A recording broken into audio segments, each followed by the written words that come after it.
이런 가운데 반대로 가족 간의 사건에서 실형을 선고받은 사례가 있어요. 60대 여성이 조현병을 앓던 딸을 23년간 돌보다가 살해했다는 사건이 있었는데 징역 4년이 나왔어요. 이 사건에서는. 그렇습니다. 이제 무려 23년이나 네. 조현병으로 굉장히 주변 가족들이 아마 힘들게 정성껏 이제 치료를 했을 것입니다. 그런데 23년 만에 그 딸을 살해한 사건인데요. 그 남편 같은 경우에도 선처를 호소하고 있고 이제 법원에서도 이 어머니, 딸을 죽일 수밖에 없었던 그런 힘든 여러 가지 사정을 참작을 해서 징역 4년을 선고를 했습니다.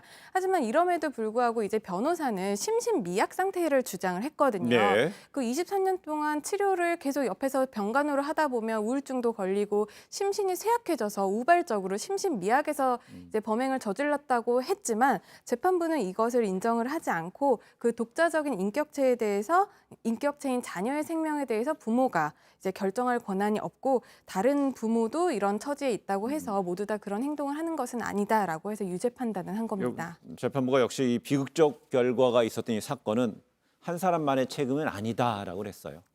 그렇습니다. 이 정신질환자 그리고 뭐 치매나 뭐 뇌경색 같은 경우 주변 가족들이 굉장히 힘들게 이 환자를 돌봅니다. 그렇게 본다면은 그런 상황에서 어떤 심신미약, 뭐 심신쇠약으로 살해를 한 경우 이 책임을 오롯이 그 가정에게만 돌릴 수는 없다는 거예요. 네. 사회도 국가도 이 치료 부분이나 그 가족들을 위해서 어떤 제도적인 지원이 필요하다라는 입장을 재판부가 보여준 겁니다. 네,